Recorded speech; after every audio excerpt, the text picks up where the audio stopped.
നമസ്കാരം, മലയാളി വാർത്തയിലേക്ക് സ്വാഗതം. ഇസ്രായേലിൽ ബന്ദിമോചനം ആവശ്യപ്പെട്ട് വലിയ പ്രതിഷേധങ്ങൾ അരങ്ങേറുന്നതിനിടെ ഗാസയിൽ ഇസ്രായേൽ നടത്തുന്ന ആക്രമണം പൂർണ്ണമായി അവസാനിപ്പിക്കാതെ ബന്ദികളാക്കിയവരെ മോചിപ്പിക്കുന്ന കാര്യത്തിൽ ചർച്ചയ്ക്കില്ലെന്ന നിലപാടിൽ ഉറച്ച് ഹമാസ്. ഖാൻ യൂനിസിലും ഇസ്രായേൽ ആക്രമണം ശക്തമായ സാഹചര്യത്തിലാണ് ഹമാസിന്റെ പ്രതികരണം. ഇവിടെ നിന്ന് ആളുകളോട് ഒഴിഞ്ഞുപോകാൻ ഇസ്രായേൽ സൈന്യം നിർദ്ദേശിച്ചിരുന്നു. അതിനിടെ ഒരു മാസമായി തമ്പടിച്ചിരുന്ന റമലിലെ പള്ളി ഇസ്രായേൽ സൈന്യം ബോംബിട്ട് തകർത്തു.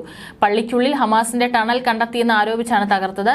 ഗാസയിൽ ഹമാസും ഇസ്രായേലും തമ്മിലുള്ള പോരാട്ടം രൂക്ഷമായി തുടരുകയാണ്. അൽ മുഖാറക്ക മേഖലയിൽ ഇരു വിഭാഗങ്ങളും തമ്മിൽ മുഖാമുഖം ഏറ്റുമുട്ടുകയാണ്. ഇസ്രായേൽ സൈന്യത്തിന്റെ ടാങ്കുകൾ തങ്ങൾ തകർത്തതായി ഹമാസ് അവകാശപ്പെട്ടു. ലബനിൽ നിന്ന് ആക്രമണം നടത്തുന്ന ഹിസ്ബുള്ളയും ഇസ്രായേൽ സേനയും ഇസ്രായേലിന്റെ വടക്കൻ അതിർത്തിയിൽ ഇപ്പോഴും മുഖാമുഖം നിൽക്കുകയാണ്. ഹമാസിന്റെ ആക്രമണങ്ങളിൽ നിന്ന് വ്യത്യസ്തമായി ചെറിയ തോതിലുള്ള ആക്രമണങ്ങളാണ് ഹിസ്ബുള്ള ഇതുവരെ നടത്തി വന്നത്. എന്നാൽ വരും ദിവസങ്ങളിൽ ഹിസ്ബുള്ളയുടെ ആക്രമണ സ്വഭാവത്തിൽ മാറ്റം വന്നേക്കാമെന്നാണ് സൂചന. ഇസ്രായേലിന്റെ നാശം ആഗ്രഹിക്കുന്നുണ്ടെങ്കിലും രാഷ്ട്രീയം വിപുലവുമായ വാണിജ്യ താൽപര്യങ്ങൾ കണക്കിലെടുത്ത് ഒരു സമ്പൂർണ്ണ ആക്രമണത്തിന് ഹിസ്ബുള്ള ഒരുങ്ങുന്നില്ല എന്നതായിരുന്നു ആദ്യത്തെ വിലയിരുത്തൽ. വലിയ യുദ്ധങ്ങൾ ഒഴിവാക്കാനാണ് ഹിസ്ബുള്ള ഇപ്പോൾ ശ്രമിക്കുന്നതെന്ന് വിദഗ്ധർ ചൂണ്ടിക്കാട്ടിയിരുന്നു. എന്നാൽ ഏറ്റുമുട്ടൽ മുഖത്തു നിന്ന് ഹിസ്ബുള്ള പിന്മാറാതിരിക്കുന്നത് ഇസ്രായേലെ അലട്ടുന്നുണ്ട്. ഇസ്രായേലിനെതിരെ പോരാടേണ്ടത് ലബനിലെ എല്ലാവരുടെയും ആവശ്യമാണെന്ന പരസ്യ പ്രസ്താവനയും കഴിഞ്ഞ ദിവസം ഹിസ്ബുള്ള നേതൃത്വത്തിന്റെ ഭാഗത്തു നിന്നുണ്ടായി.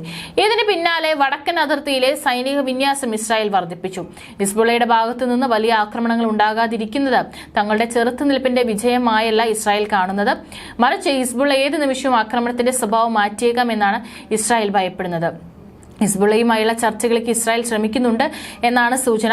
അതിർത്തി കടന്നുള്ള ആക്രമണങ്ങൾ തുടർന്നാൽ കനത്ത തിരിച്ചടി നൽകുമെന്ന് പറയുന്നുണ്ടെങ്കിലും ഹിസ്ബുള്ളയുമായി ഒരു സന്ധിയാണ് നിലവിലെ സാഹചര്യത്തിൽ ഇസ്രായേൽ ആഗ്രഹിക്കുന്നത്. വടക്കൻ മേഖലയിലെ ഗ്രാമങ്ങളിൽ നിന്ന് നേരത്തെ തന്നെ ഇസ്രായേൽ ജനങ്ങളെ മാറ്റിപ്പാർപ്പിച്ചിരുന്നു. ലെബനൻ ആസ്ഥാനമായി പ്രവർത്തിക്കുന്ന വലിയ സ്വാധീനമുള്ള ഒരു രാഷ്ട്രീയ പാർട്ടിയാണ് ഹിസ്ബുള്ള.